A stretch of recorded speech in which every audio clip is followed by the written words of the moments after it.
Welcome everybody. Welcome back. We have what I would like to say. We have a guest on, and I've only known her for a week and a half now, and she is a special guest because she worked at Amazon, and unfortunately, the reason why she's here tonight is to share her experience there and the tragic events that happened regarding her family. Her sister, Pushan Brown, lost her life suddenly. She was an Amazon worker. She did do Amazon COVID testing at her facility for days on end, for hours on end, for months on end, and suddenly lost her life. And Tina, I'm sorry, Tina was beginning struggling to find help and support because the company didn't do it. Um, a worker from that facility was able to contact me, uh, made me aware of the situation, and I immediately took action. I sent Christina, Tina, I'm sorry, I sent you an email and you responded right away. You called me, matter of fact, you called me the next day, and I was like, back, and I was like, hey, what can I do for you? I need to help you. And I was able to reach out to not only members of my organization, but the network that I've gotten to know in my journey. Shout out to Jordan from Status Coop.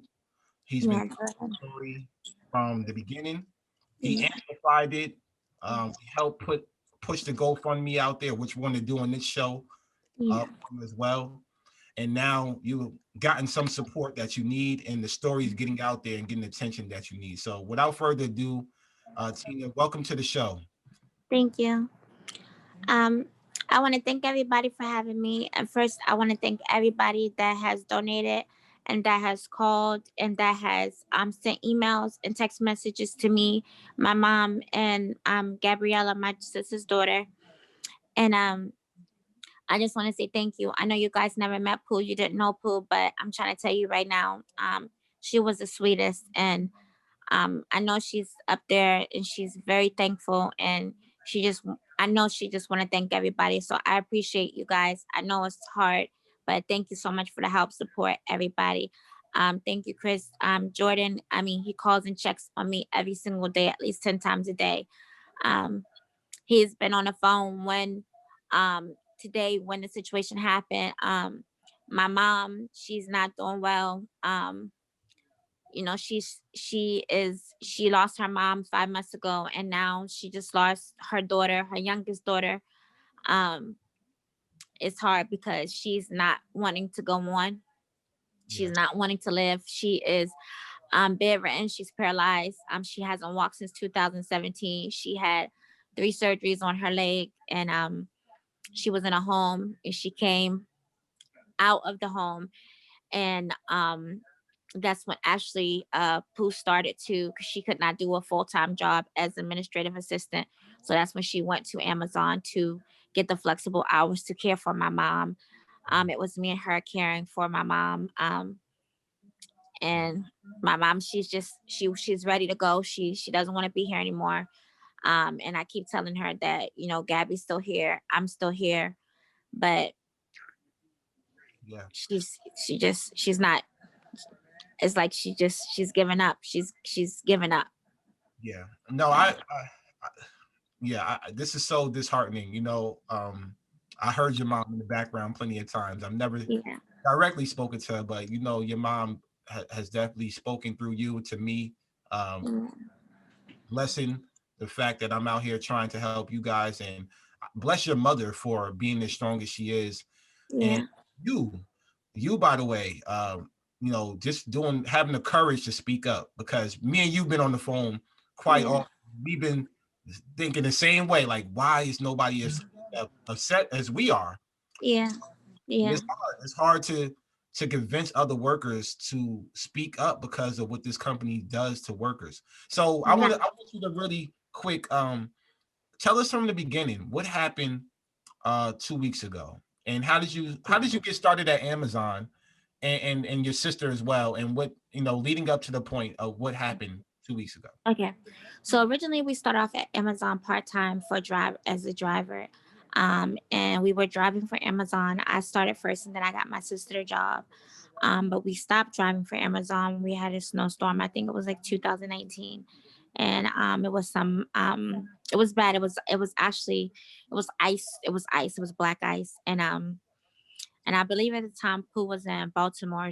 I was on Prime and she was doing Fresh.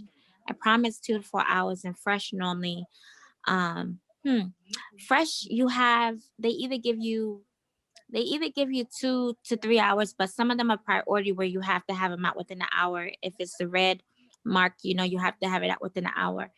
And as I was getting into an accident, she was falling down some icy stairs. I don't know. I mean, of course, Amazon didn't have anything to do with the ice storm.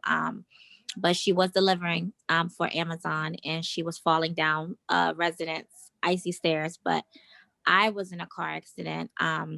There was a truck that overturned in front of me on black ice. And instead of me slamming into the back of the truck, I chose to verge off the road. When I verged off the road, I went down a hill.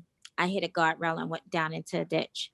I called them to let them know that I had gotten an accident, and they asked me where they're tracking you because you're on the tracking thing. So I mean, I was on hold. It was like two people on the phone. They were back and forth, and they were telling me. They asked me was the car okay, and I said yeah.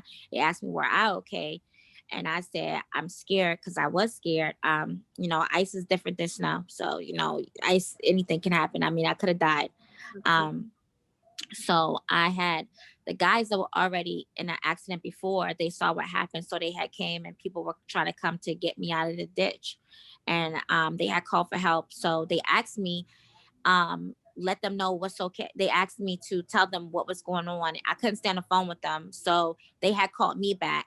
I tried to call them back. Then they called me back and they said, well, if you're out, everything's okay. Um, they said you have two more packages. How many more routes do I have? And I said I have two more.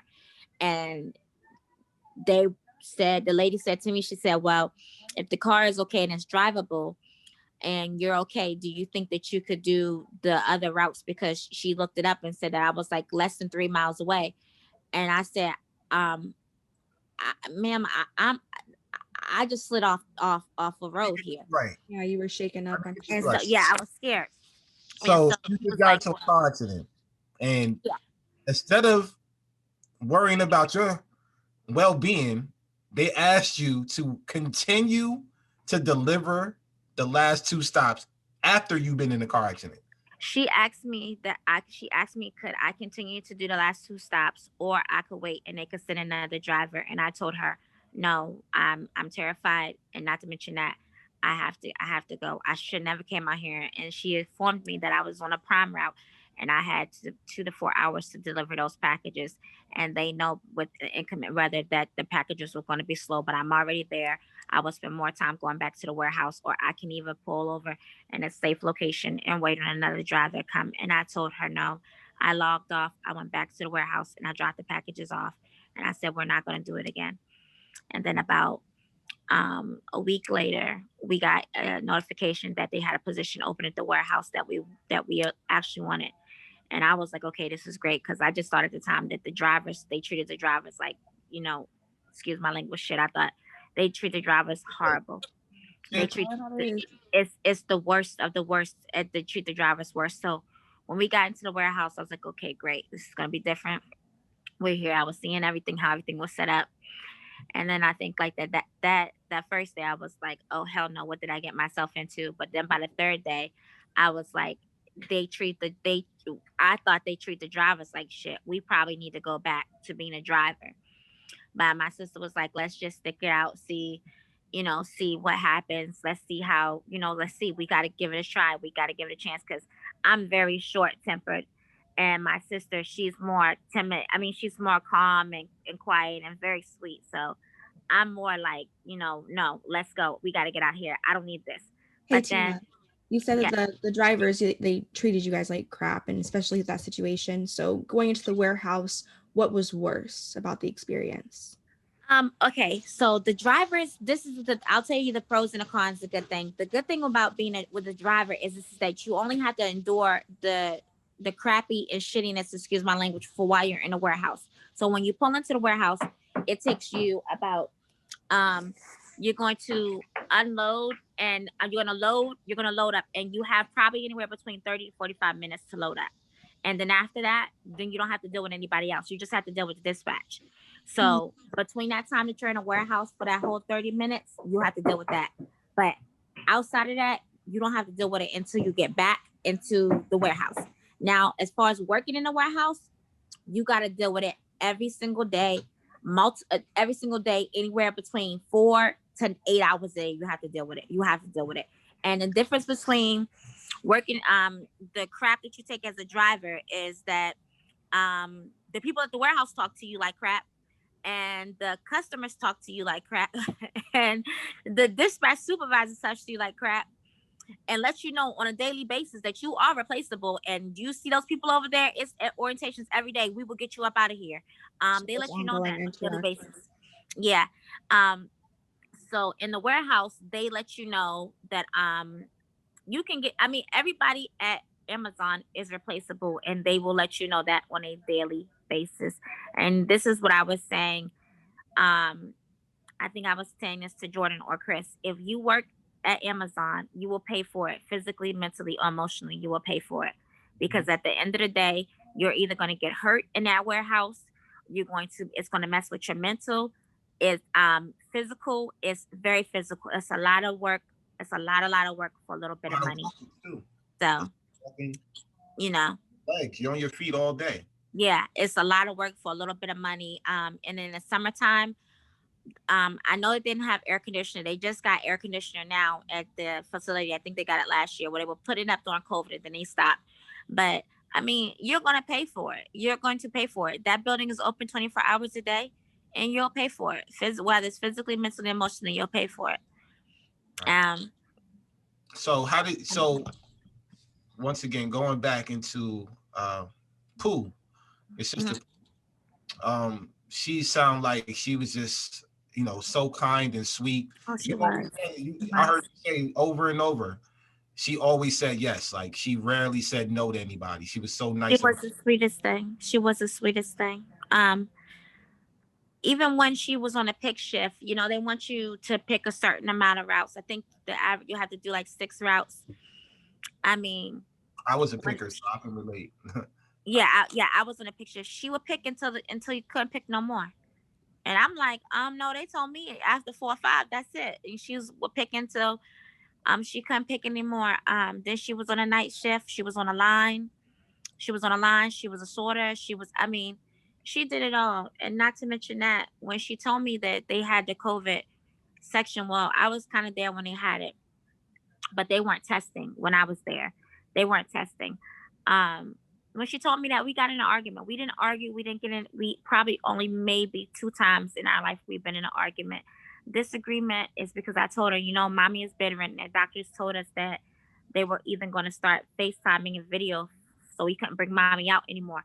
I was like, why are you doing that? Because if something happens, the doctors already said that mommy's not going to make it. Why are you doing that?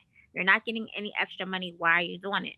And she was like, well, the position opened up and they gave it to me, and such and such is going to be there with me. And, that way I don't, I won't be on my feet as much. And I mean, yeah, you won't be on your feet as much and you're not going to be out, but hello, you're going to be, I was like, you don't even know what you're doing. And she was like, well, they're going to train me and this is that. This is how you doing this.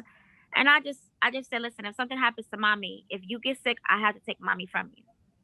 And I mean, I think about it, and that was when she told me the first time, and then we got into arguments about it, and then um, the first time I told her, I was like, listen, the warehouse is not safe. You know what? I've been there. I actually had a friend who had caught COVID, and she didn't know. I mean, we just didn't know at the time. She didn't know until and I was around her, and I was picking right with her. We were like this. We picked beside each other. We were always in the same lane, and I told her, I was like, that's it. I couldn't come down to the house. I was like, what's such and such tested positive for COVID. I can't come down to the house. And then I told her, I was like, I think you need to stop. So she took off like a week. She didn't go in for a week. And then she was like, Chris, we need to get mommy's diapers. We need the money. So I was like, that was probably the second time we got into it. And then I'm sorry, that was the first time. And then the second time we got into it was right around I think it was Christmas. And I was like, listen, because my mom had got pneumonia and we didn't know if it was COVID or what. And I was like, if we go, we're gonna take mommy to the hospital. If something happens and she got it, and she had to get it from you because she doesn't go out, she doesn't go anywhere. And I said, I'm gonna take her from you. And my sister, her and my mom, she pretty much damn near slept in the same bed with her. My sister's never been by herself. The first day when my sister died, and that night I got her dressed and the coroner came. That was the first night she ever slept by herself. Wow. And and I mean, you know, I told her at that time around Christmas, and I was like, let's just open up a pop up bake shop for you, because she loved to bake. She could bake anything, and she was like, no, well, I gotta perfect it. It's not right. I was like, nobody's not gonna care if you don't put extra Oreos in those cookies, or it's good. Like, let's just do a pop shop. So she was like, okay, Chris, let's do it, because I just said that it was just too much. And then You was trying to that get was her. December. You was already fortunate for you. You was thinking about getting the hell out of there. Like Yeah, you experienced the yeah, work conditions. You realized how shitty of a company was. Well yeah, is by its workforce, and you wanted to get her out of there. You already stepped away. You stopped going back there, right? Am I correct? yeah. Absolutely, You was trying to get her. Okay. absolutely. And so, ahead of her death, I wanted to ask about some of the precautions that the warehouse was taking, because she worked in the warehouse alongside you at this point, correct? Yes. And so, what were the managers saying? What were their attitudes towards it? Was it, oh, well, like how did they respond to the whole pandemic itself? Were you guys asked to separate a little bit? Hand sanitizers given, masks, were they required? A little Um. bit about what the conditions were. Well, what actually what's where it happened is that before the pandemic, we actually had better gloves than we did when we had the pandemic. The gloves that we had during the pandemic, like anything could go through those gloves. So it's like the quality or something changed. So Mm-hmm. before the pandemic, we had pretty much good gloves. I always wore goggles in there anyways, because I always wore goggles is because when you on a picture, well, when you're in a warehouse It and you does. pick something up, there's all kinds of stuff that gets in your eyes. I had two broken fingers. I don't know if I used to be an optician, so I don't know if I had scratched my retina, but I had something going on with my eye for like a week. So I would start wearing goggles. I wore goggles. I never came in there and they never saw me without goggles. I wore goggles all the time. Um, I would always wear two things of gloves through the pandemic. I would always put two pairs of gloves, and I would put plastic gloves that I would get from home, and then I would put their gloves on. The glove quality changed. There were masks, but they were not. And they were blue masks like the regular masks, and then they came out with the cloth masks with the check on them at Amazon. There were no face shields. There was no gowns. There was no. I mean, it was just the vests. The vests is what it was, and then they came out with safety, like a safety ops, and those were the people with the yellow or green vests, and they would go around telling people 6 feet. But this is what I want people to understand. And I don't know if the people in Seattle knew, because people going around with the computers pushing. Those people that are telling people 6 feet, and the people that are picking, if he wants that warehouse to run. There's no way in the world you can be 6 feet. It's because, Absolutely. do you know how many people are in a warehouse? Do you know how many trucks come in there? Do you know how many, like, I mean, it's consistently boom, boom, boom, boom. So there was no way for anybody to be 6 feet. I mean, It's it was no impossible. way. Did I see it? No. Could I do it? No. Safety? No. Um, Sanitizer. In the front they had sanitizer, but the ones around the building were broken. It's like they were holding on to them, like because people were stealing them. I mean, paper towels. No. I mean, did the warehouse ever shut down? No. Did they ever take an hour to do a deep cleansing? No. Did they ever take 30 minutes to do a deep cleansing? No. I mean, nothing's changed. The only thing that changed is that they have the safeties where they wear the green and yellow vests, and they are telling people 6 feet. Other than that, nothing's changed. If you go to a warehouse right now, you'll see people in there with the regular vests on, with the regular gloves. There's no N95 mask. There's no special gloves. I mean, it's just nothing, and it never shut down. It never closed down. It never did anything, especially not when the 5 to 10 messages would come a day that somebody in your building has tested positive for COVID. They were last seen around this time. Those are the ones who told. Those are the ones people will come to work. I heard even a manager say somebody was coming to work and they had COVID, but they could not afford not to come to work. I And, mean, and here's the issue, right? Because mhm, you receive the, the text message that they send out, the generic text message saying yeah, that somebody in your facility tested positive. They don't yeah, give you a number, so you don't know how many. It yeah. You always don't. individual with the S in parentheses, meaning it could be one person or it could be 20 people. So Hmm. they don't tell you how many, number one. They don't tell you what department, so you don't No, know where, who, when. no. They said that they can't. They said they can't. It was a big outbreak around at the and that's why this it's crazy. It was a big outbreak at the Amazon Fresh at the grocery Mhm. down there. It was a big outbreak. Like they had over like 7 employees test positive. That you And know so of, in that we know of. You know, Yeah, could be a lot more. yeah. And At all one time. At all one time. yeah. Yeah. So I want to get so in into situation sorry, Chris, I just want to follow up with that question real quick.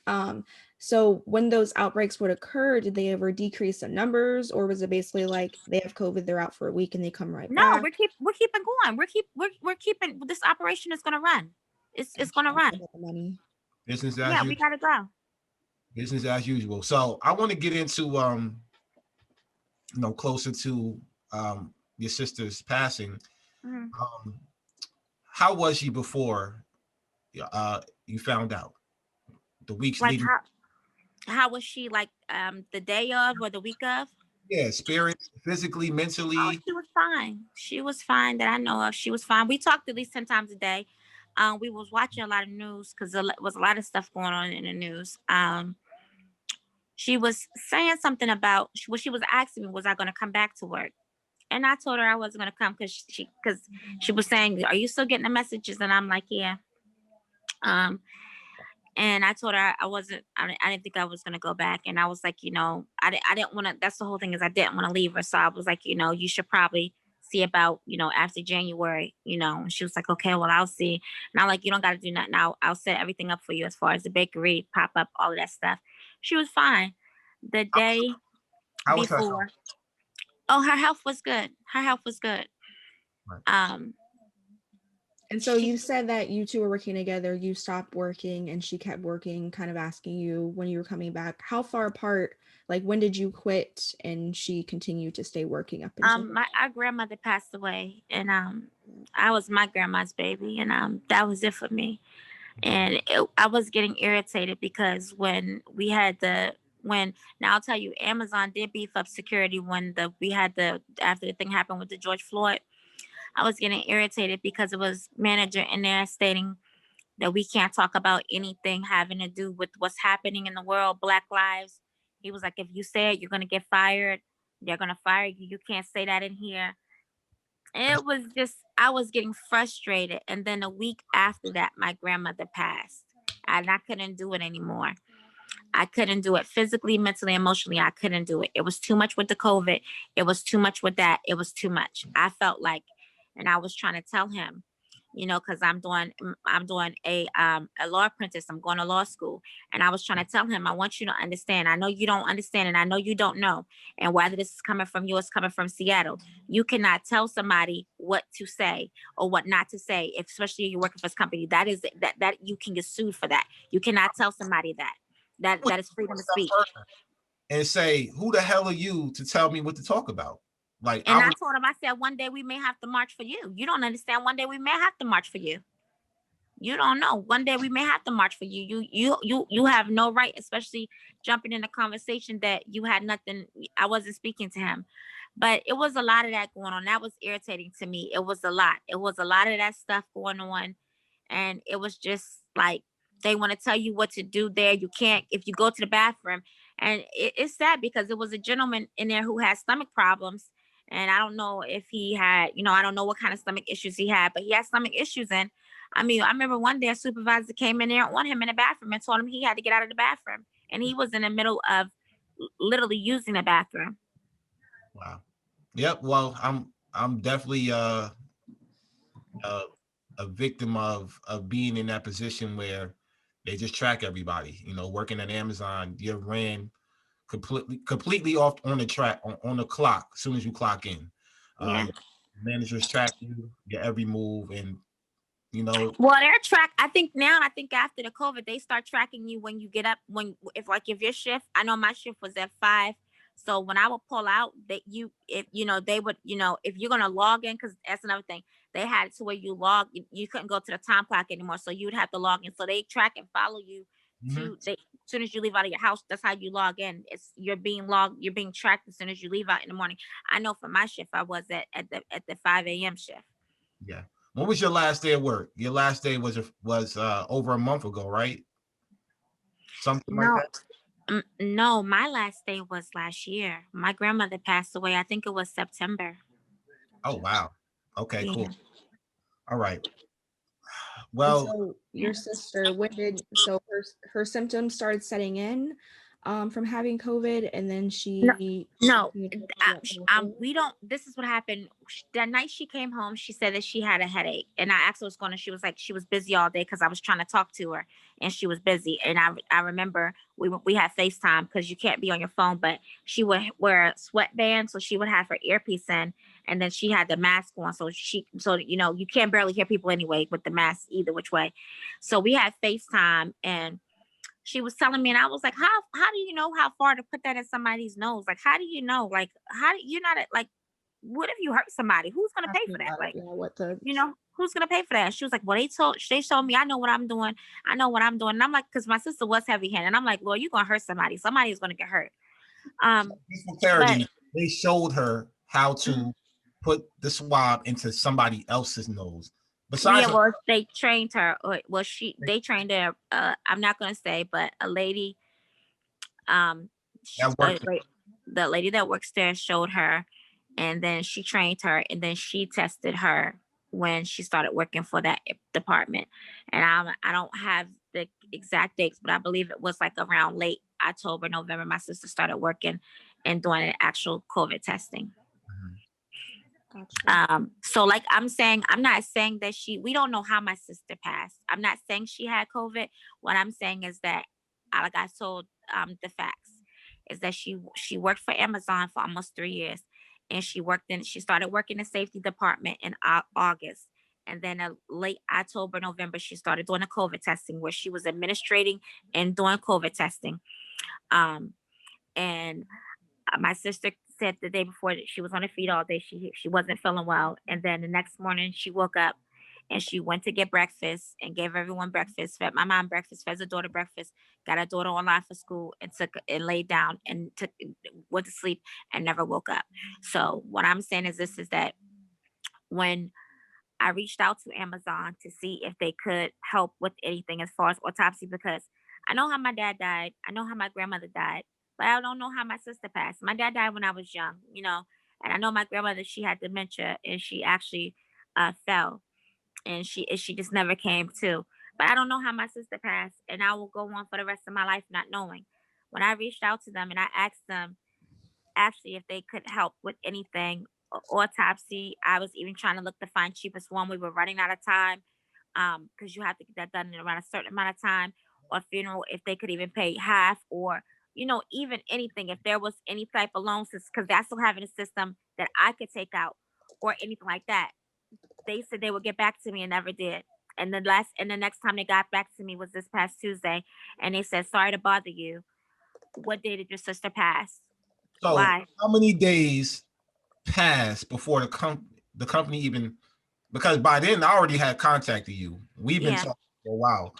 So just It to, was weeks. It was yeah, so, it was, I mean, she called me on Tuesday. I'll because I don't know, I'll say HR called me on this past Tuesday, I think, after I did the interview with you and Jordan. And then she asked me what date did she pass. But if she would go through her phone, she would know, because she would see the text messages when I was texting and responding. And the human resources, we called them, and they said they would put a ticket in. I said, a ticket in? Okay. Well, wow. So at least a week and a half since you heard from the company from the initial conversation of them actually calling to see when she's coming back to work. They weren't calling to check on her because they didn't know. They were calling for her to return back to work. Is that correct? Yeah, and then the last time that I heard was this past Tuesday when they asked what day, and then my mom said, stop it, Yeah, I know it's a you mockery called to me. It them. was like they calling. I told you to stop talking to them, right? Um, Because I want to. That's what I'm saying. Yeah, you told me stop talking, and my mom said stop. It's a mockery now because I don't know if they're acting now because they're learning. But the people who need to call me from Amazon, the people who need to call me, they need to call me. And like I said, I have not heard from them.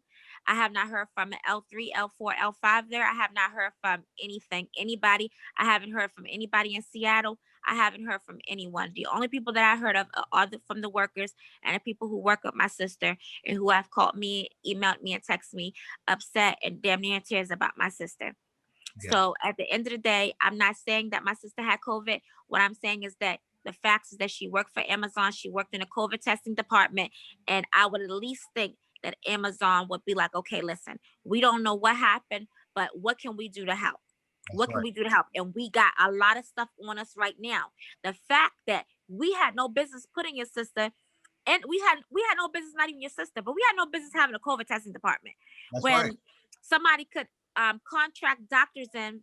There's an empty parking lot across the street. Contract doctors in Monday through Friday or even 3 days a week and do COVID testing. Why were these people? Why was she and other people there? Why were they even doing COVID testing? She's not a doctor. She has no business administrating or demonstrating or even doing anything with testing. And the fact that I didn't get anything, I didn't get a phone call, I didn't get a sorry. No one's called my mom, no one's called said anything for Gabriella. Nobody's done anything.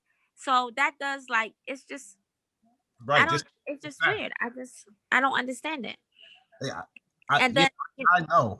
And it's so unfortunate what happened because they did put us in a predicament that was disproportionate. First of all, like you mentioned, they had no business allowing workers to test themselves or other workers inside the facility. exactly inside a facility when they could have got doctors for that. They could have got doctors for that. Well, They they could told. have got doctors for that. I want to tell you something. They told the media back when all of this happened, back in April, that they told the media that they had professional medical doctors, and you can look this up.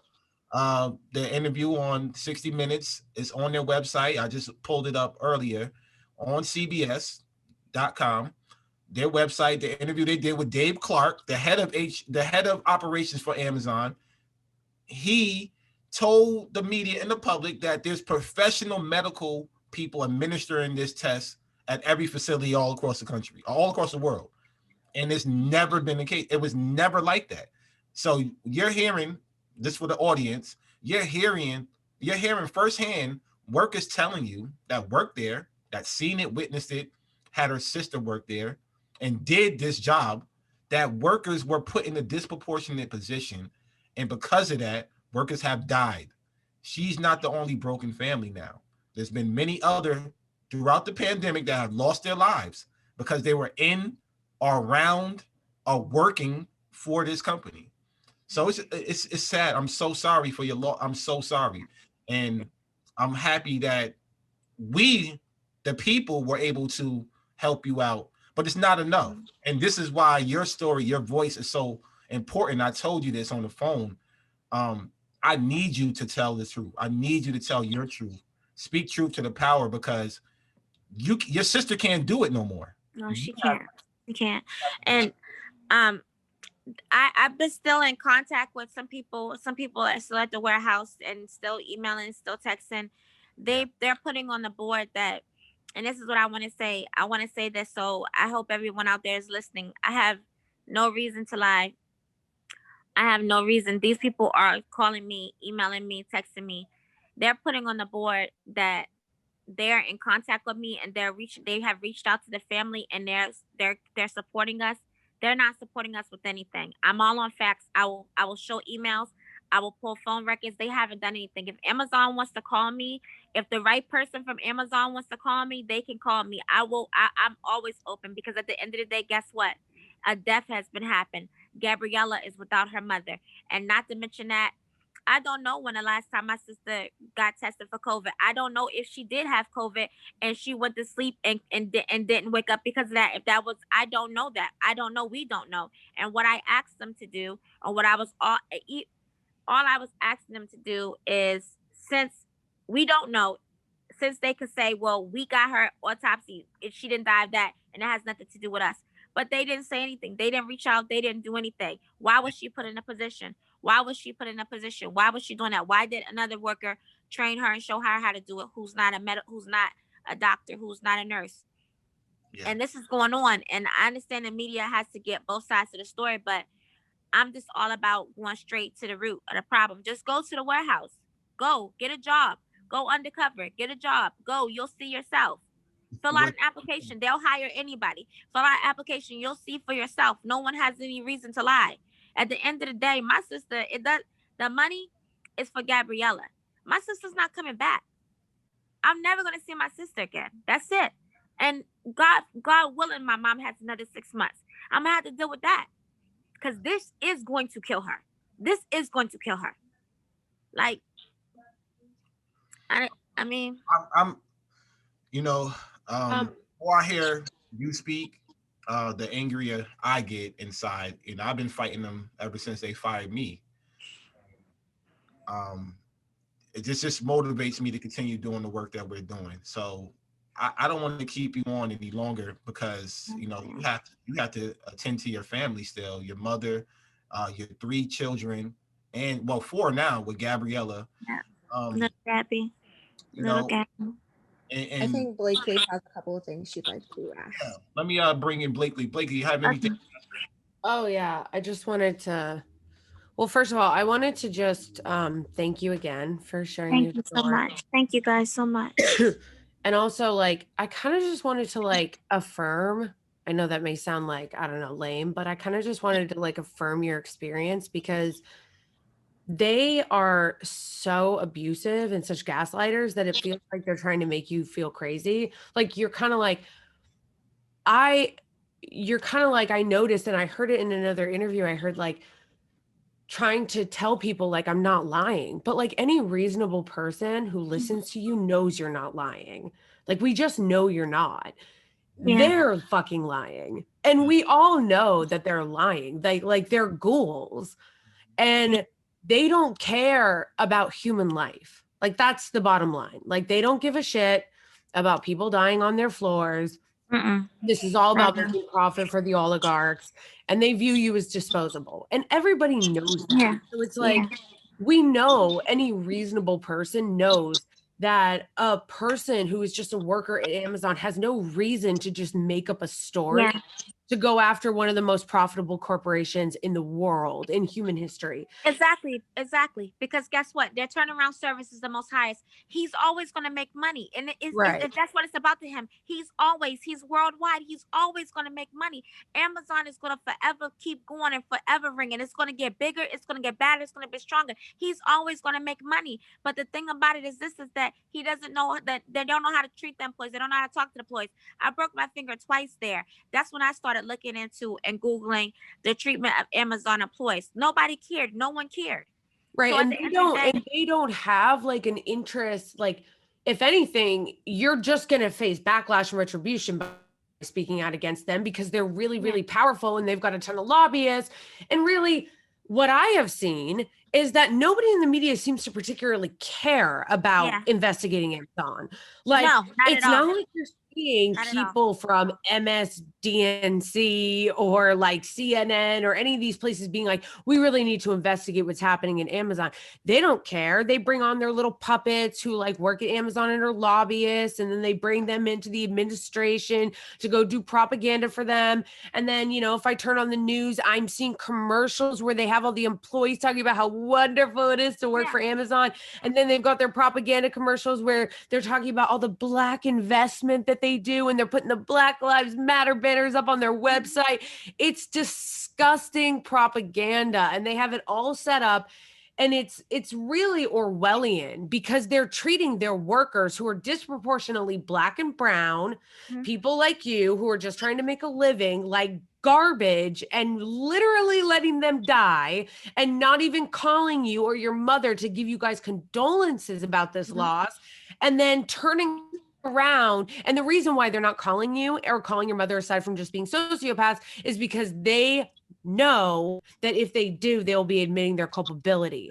And they don't want to admit that culpability. And so they're ignoring you and just pretending like you don't exist. Well, see, And this is what I said to someone.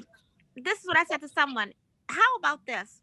How about, I don't know any of you people on here, just met Chris, and you guys have sent me and my mother and Gabriella your condolences. How about this, Amazon? How about if you call to say, speak to my mother that is on the verge of suicide, had to be stopped twice. Gabriella, who's 12. Is there anything that we can do for you? You just lost a child. Is there anything that we can do for you? And maybe it's a slight chance we had something to do with it. Is there anything that we can do for you? Is there anything that we can do for this child who is without her mother and has to go through birthdays, holidays, the rest of her life, marriage, graduation, prom, without her mother? I had my mother at 12. I don't know what it's like to be 12 without a mother. I don't know what it's like, and I will never know. I will never know. I can tell you that, you know, what you've been through is so traumatizing and so horrific. And it stood out to me a lot when I hear you talk, how like you still, even with everything that they did in interviews that I listened to, were giving them the benefit of the doubt. Like you were like, and I'm not saying anything about them. And I'm like, these people are ghouls, and they are so abusive to their workers. And I feel like, and I understand it. I do understand it. So I'm not like saying like you did anything wrong. I'm just saying like, as an outsider looking in, they just gaslight you and just make you feel like you're not worth it. And they do that because they feel like if they can just crush you, as you said, and constantly make you feel like you're not worth it and constantly make you feel like you're replaceable, then they can just basically bully you into having no self-esteem, when like that place can't fucking run without you guys. Yeah. Like that's the reality of the situation. They can't run without you. Well, when I spoke to somebody, they called me and they asked me what was the pros of Amazon and what was the cons. And I told her two things. I said, when I got to Amazon, I saw that they had a lot of different nationalities there, a lot of different religions. They had a praying room.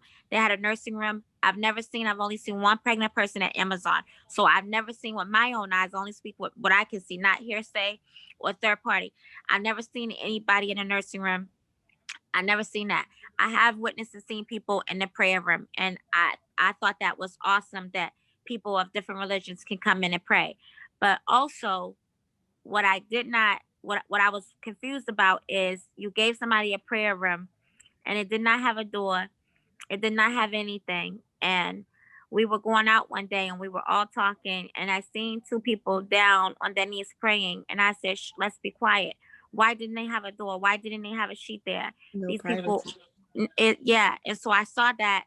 And I also seen people coming out there looking to see if they were still praying because he was like this, you have to hurry up. So, that's just they don't respect. Exactly. I'm gonna tell the good and the bad. I did not see. I could probably count maybe, possibly on a shift that I worked, maybe possibly, maybe seven people, seven Caucasian people. The rest was people all over the world. Probably only maybe seven to 10 Caucasians that I've seen at Amazon since I worked there. And I worked there the same time, my amount of time that my sister actually before her. So and where's the facility at? Where are you? It is the Springfield location in DD3. In Virginia. DDC3. Mm-hmm. Yeah. Wow. So I mean, it's Tina, I don't know.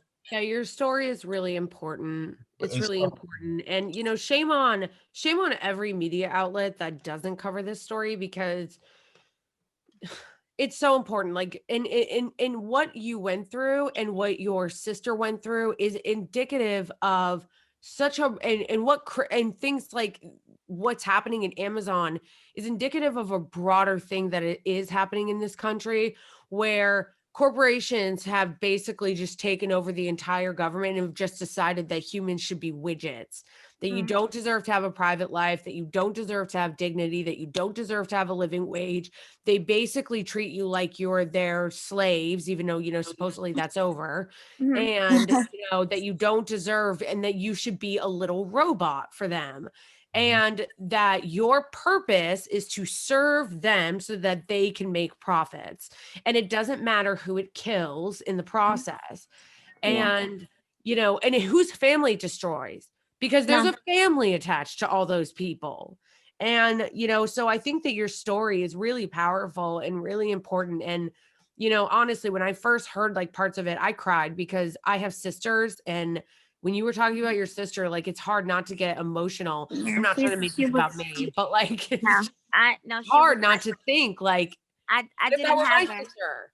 Yeah, I didn't have my sister, but um, she was like a child to me. Everything that she got, everything that she had, I was there for her. I had something to do with it. I got her the car she had. Um, I mean everything. It was like since she was born, she was just like my mom brought her home to me, and she was like my little baby doll. You know, we were going. I'm going to on my law apprenticeship, and we had to go to court. I think she had got like a speeding ticket or whatever, and we went to court, and she was so nervous. Her leg was shaking underneath the table. This was 2 months ago, and the judge was like, "Okay, well, let's go to trial. Let's just do it. Let's go to trial." And so she was like, "Do you think you can do this?" And I was like, "Yes, I got this. Just calm down, relax." And her leg was so shaken, and the judge, she was so nervous she couldn't even talk, and she was trying to explain what had happened.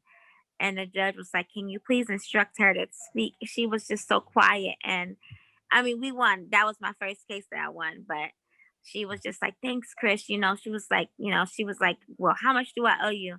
And I was like, "I'm gonna be easy on you, because when I do make it, my prices are gonna be high." But she was like, "Well, how about I just buy you lunch? How about I buy you lunch and get your nails done or something?" But gosh, she was the sweetest thing. The sweetest thing. And Gabby is the sweetest thing. I look at Gabby every day. I look to try to see my sister. Gabby is the sweetest thing. She is the sweetest thing. I said, "Gabby," I said, "what do you miss the most about your mom?" And she said her hugs, and they used to play games on the weekends. They used to play Friday and Saturday, and she said she mixed her mom. My sister could make the best Oreo cookies, homemade, and she said she misses that. And I said, "Well, baby, I'm not a baker, but I'm gonna try to make cookies for you." But I miss her every day. Every day I miss her. Every single day I miss my sister. Like, I miss her so much. I miss her so much. Wow. I can't imagine. I'm so sorry. I'm so sorry. You Thank know you so what, much. Sorry for your loss. Tina, um, God bless your family and you for once again having the courage to even speak about it and be the voice for your sister that's no longer with us, unfortunately. Um, I hope, my help, I already told you whatever I can do for you and your family, I'm going to do. And Yes. I hope I won't put what media outlets are on your story, but there are a few that will be hopefully releasing some stories that should be getting some media attention that it deserves. We're talking about some national attention. And I'm going to be with you every step of the way. Thank I you. know you've spoken to my lawyer, Frank Curl. He's one of my lawyers as well. I know you had a conversation with him earlier today, and we're here for you. Thank you. Even though this is the podcast crew, and on the podcast, besides that, in real life, Thank you can count on all of us here to support you. We're going to put out your GoFundMe. Continue to push that. I told her, by the way, for everybody out there listening, I told her, by the way, to raise it to 100,000. There is no price on the life.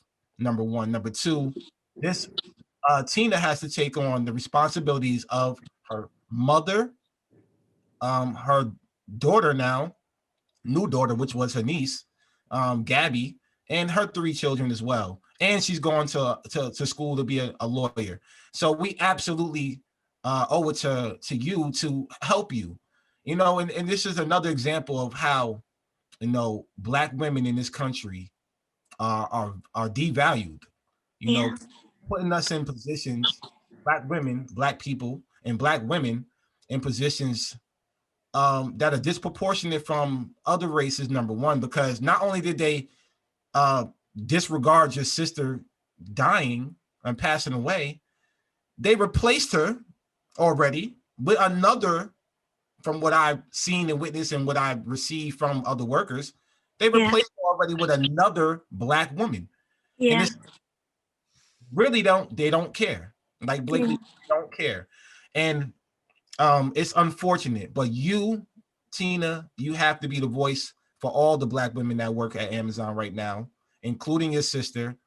And once again, we're gonna follow this story. We're gonna bring you back on for a follow up. We're gonna, Okay. support you behind the scenes and on the scenes as well. And Yeah. we're gonna About action. It's about action. Supporting Black women and listen to Black women is not a fucking slogan. action. Like, you do it. Okay, That's you do it with action. You do it with doing things like donating to GoFundMe's of people who need it and like elevating stories of people who need it. It's not for your fucking Twitter handle. right. So anybody out there listening tonight, please donate anything you can. We're going to share her GoFundMe. Please, anything you can, donate, support. Stay tuned. Get in contact if you can. Send an email to her, wishing condolences for the family. They're going to need it, especially you, Tina. You're going to need all the support you can. I don't know how you do it every day, but I'm going to continue talking to you. And thank you for joining us tonight. Thank We you. appreciate. We'll have you back on in a couple of weeks. Thank you. I just wanted to thank everybody. Thank you guys. Thank you guys so much. Thank everybody out there, every single person that has donated to Gabby, to Pooh, to this whole to since Pooh has passed. Thank you so much, everybody. Thank you so much. I appreciate it. I know times are hard. Thank you so much. You guys don't even know Pooh. Y'all never met her. But thank you. We're overwhelmed with love and joy for you guys. I just ask that y'all pray for me. Pray for my mom and pray for Gabby. I'm gonna do the best that I can do with Gabby. I'm gonna make sure I'm not her mom, but I'm gonna make sure that I take care of her like Pooh would have took care of her. And thank you guys so much. If you guys can email me, y'all can just respond to the email at the GoFundMe. You can email me or you can get in contact with Chris or Jordan if you guys need to. Like I said, I'm open to speak. I'm open to talk. Thank you so much for everything you guys done for my sister. And please just, don't forget about her. It means so much to us. Thank you so much. Thank Absolutely. you, Tina. Thank you guys. God bless you guys. Thank you so much. I mean it. I mean it so much. Thank you.